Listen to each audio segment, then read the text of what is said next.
as one interconnected ocean, a vast blue expanse critical to life on Earth. And there's no better animal to represent the story of the ocean with all its splendor and uncertainty than the killer whale, or as it's scientifically known, the Orcinus orca. The orca lives in every corner of the ocean, from the Arctic to the Atlantic, the Southern to the Indian, to the mighty Pacific and beyond.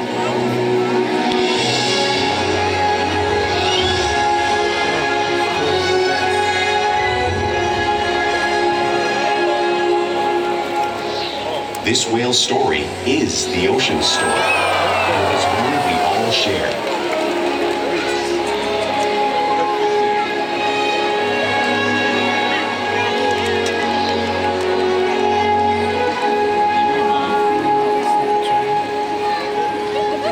Welcome to SeaWorld's Orca Encounter. My name is Jen, and I'm honored to introduce you to this intriguing and majestic animal.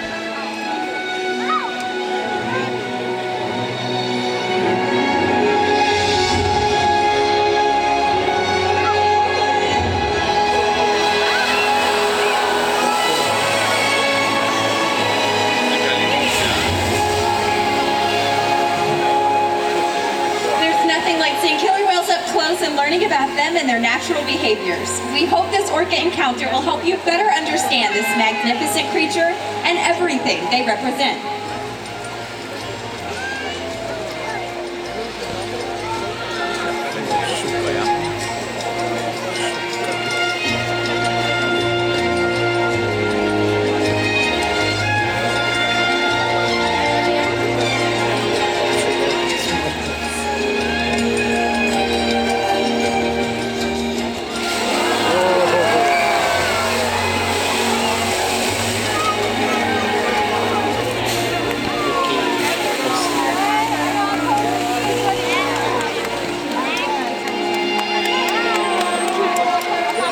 While they are found in every ocean, orcas living off the coast of Iceland are quite different than those near Costa Rica.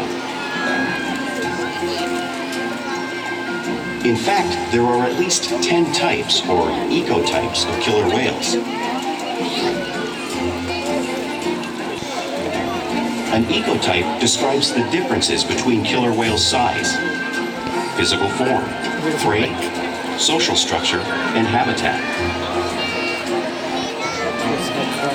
As you can see, the differences are subtle, but noticeable when compared side by side. Orcas are adapted perfectly to their environments. And even the whale's black and white coloration has a purpose. It camouflages the outline of their bodies in the water, making it easier for them to surprise and catch their prey.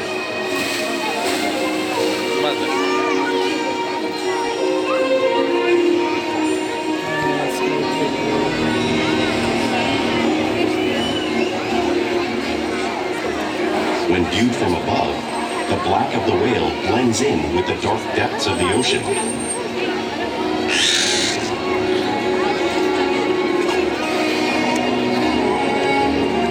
When viewed from below, the orca's white bellies match the brighter surface of the water, blending with the light above, giving them the perfect camouflage.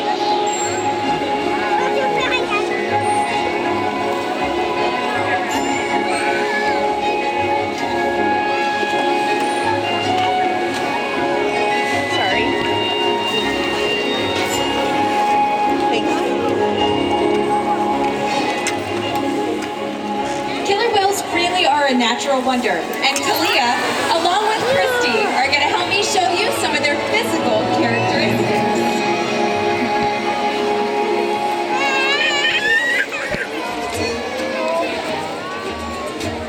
Kalia's blowhole is perfectly located for taking quick breaths at the surface. Even the location of her eyes works to her advantage. It might look like they're located in those white oval eye patches, but this is actually a visual distraction. Her eyes are located in the dark parts of her face, camouflaged from thrashing prey. The fin on her back is called a dorsal fin. The dorsal fin helps stabilize the whales as they swim. There's no skeletal structure to support the height and weight of that dorsal fin, so on occasion you might see them start to curve. The flippers on either side of their body are called pectoral flippers. The pectoral flippers help the whales to stop and steer. Unlike the dorsal fin, the pectoral flippers do contain bones, very similar to the human hand. The lobes on either side of their tail are called tail flukes. The tail flukes are the engine of the killer whale and propel them almost 30 miles an hour. That's as fast as many of our speedboats. But the whales swim the fastest and they use the most power. When they're propelling, they're nearly 10,000 pounds up and out of the water.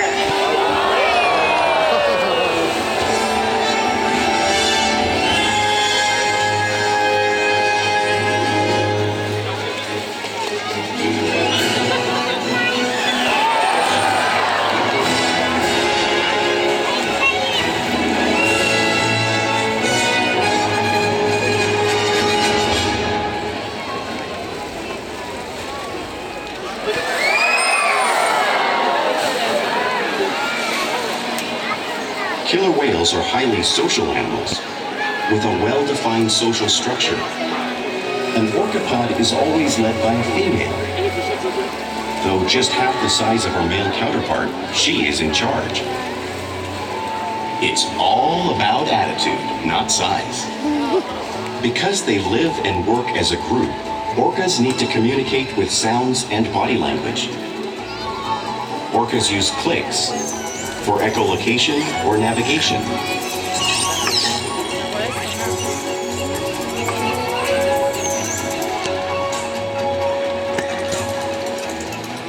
Whistles to socialize in the pod. And calls for group coordination and hunting.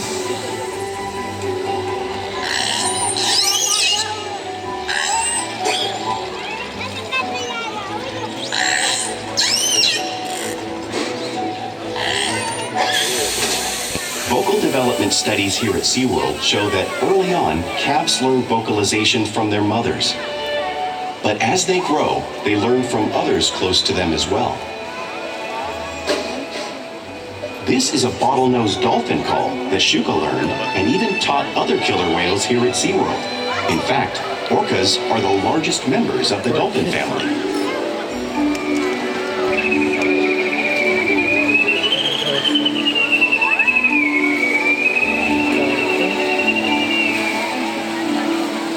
Whales here and in the wild use vocalization to communicate all the time. Like all animals, killer whales use body language as part of their communication. A pectoral slap might be used to show dominance or to get the attention of whales in the surrounding area. For example, a mother might use a pec slap to get the attention of her calf.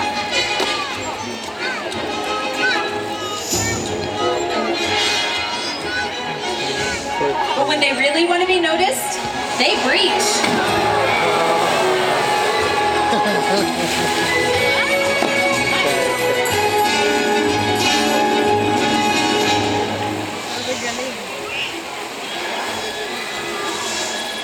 Spy hopping has helped killer whales coordinate, communicate, and get a better view of their surroundings.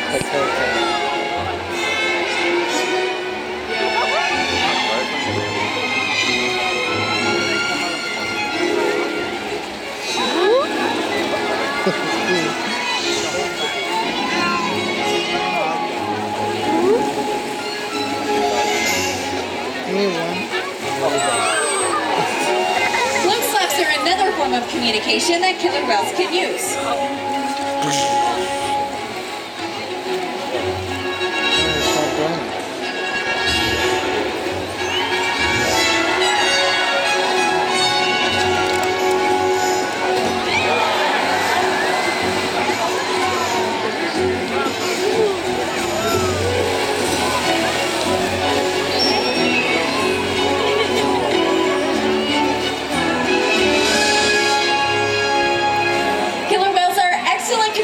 So it's no surprise they're at the top of the ocean's food chain.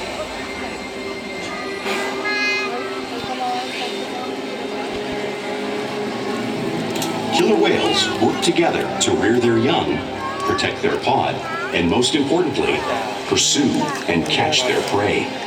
Every day they cooperate to survive in the wild oceans of the world. The orca's hunting techniques are as varied as the whales themselves.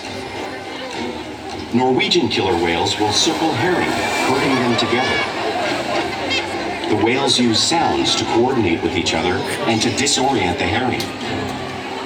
With the fish confused and contained, the whales stun them with their powerful tail flukes, making for an easy meal.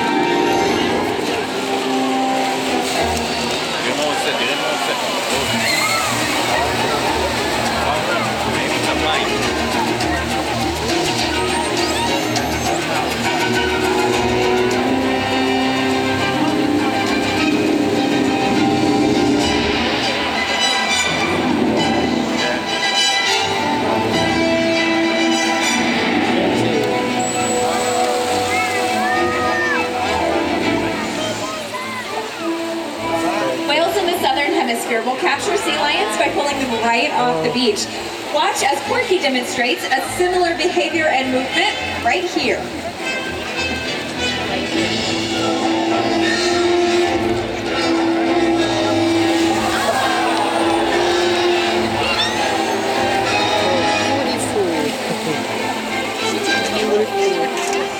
Antarctic orcas will create waves washing over floating blocks of ice, knocking seals into the water.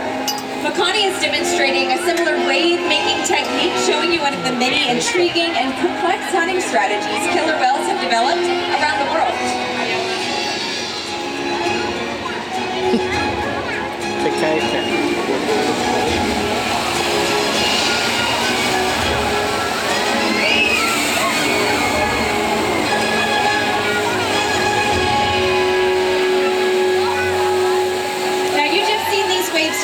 In front of you, but you can't really imagine the power of the wave until you have experienced it firsthand. Luckily, today I have a very brave volunteer who's going to get to experience the power of the wave. Are you ready, Lily? All right, well, come on down. You got your goggles on. That's good. Little preview there. Just watch your step. Very good. And then you're going to have, it is a little bit chilly, but it's a warm day. So you'll sit down right there. Good job. And then you'll hold on. Good job. You got it. And let's see. So it looks like Corky is going to be swimming really fast around the surface of the pool. Corky is one of our largest females. She weighs at about 8,500 pounds, you guys. That's a pretty big wave. So here she comes. She's cruising. I'm going to get out of the way here. And here comes that wave. Wait for it. Here it is. How was it? It wasn't that bad. That's pretty good. Everyone give it up for our very great volunteer, Lily. Good job.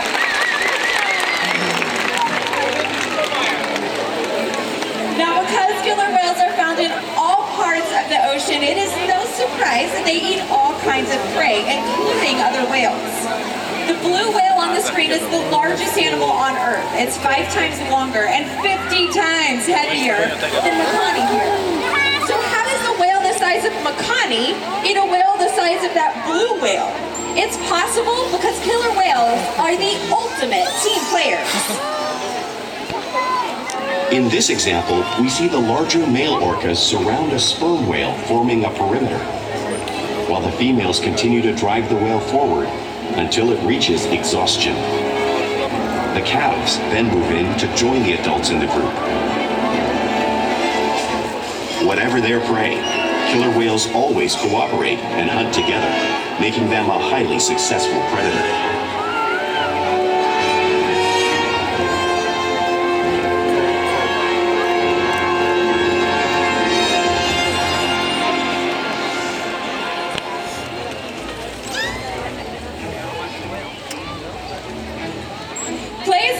Part of the everyday life of killer whales. It's how they teach their young to hunt and practice their skills as they grow. You'll often see killer whales showing off their playful side both in the wild and here at SeaWorld.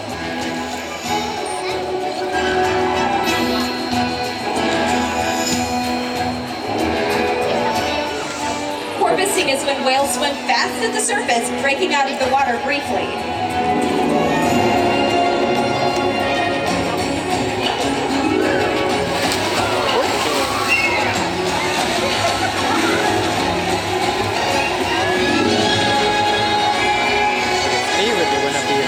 You'll see them doing this when riding in the wake of a boat or when surfing a wave.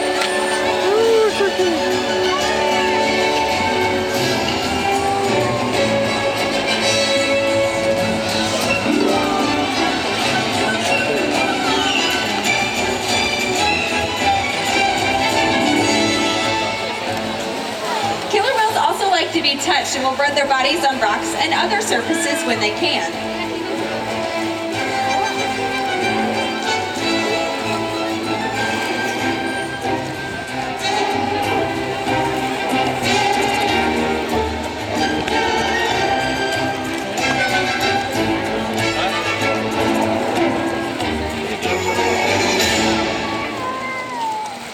You'll also see killer whales imitating one another in the wild. We see it here at SeaWorld all the time.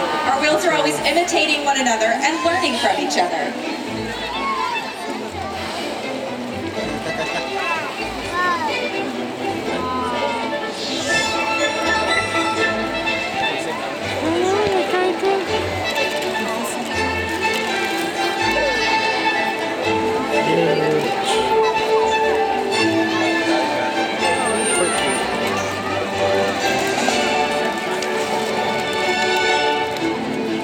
Now, playful behavior does have a purpose.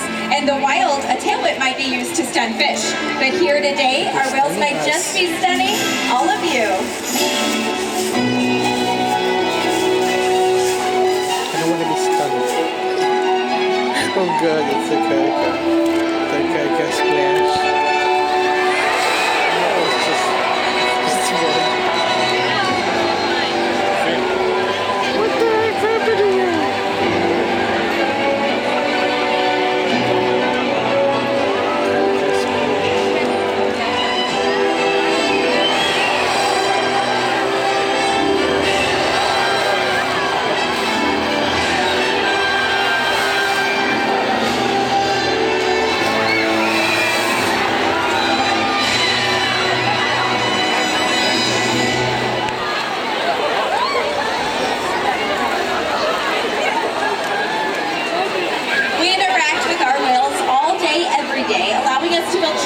Relationships and provide optimal health care, research, and quality of life. Our whales take on an active role in their own health and well-being. For example, when the whales learn to roll over on their backs and show us their tail flukes, like you can see across the pool there, our veterinarians can come out and draw blood from a vein running just under the skin of those tail flukes, and that blood sample will tell the vets all kinds of things about the health of our whales, making sure they're staying at their healthiest. Our whales will also slide out on a scale like you're seeing there on the screen.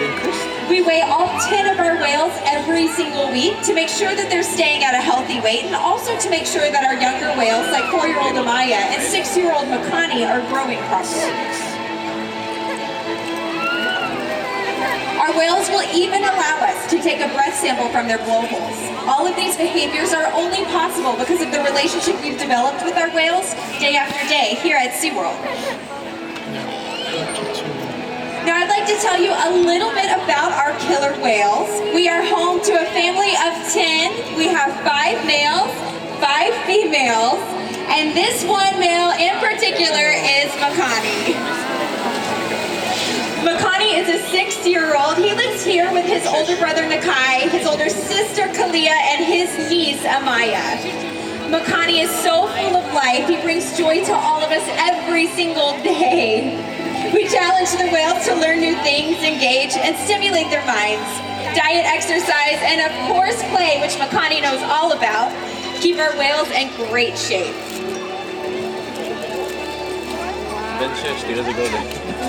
The whales here at SeaWorld have helped killer whales in the wild by participating in many research studies. One ongoing study monitors the whale's heart rate and breathing to understand how marine noise pollution from ship engines and other sources affect wild populations. In another study, scientists from NOAA, the National Oceanic and Atmospheric Administration, took measurements of the killer whales living here, including pregnant whales. By comparing these measurements with drone footage of killer whales in the wild, scientists are able to monitor the wild population's nutritional and reproductive states. Other research has been done here at SeaWorld on the mother whale's milk composition. This research will help create an effective model to understand how toxins in the ocean impact wild killer whales and their milk supply. What we learn from the whales in our care every day is actively helping whales in the wild survive. And just by being here today, you've supported our rescue, research, and conservation efforts all around the world. If we work together, like the killer whale, we can protect the future of the Orcinus orca and this beautiful planet that we all share.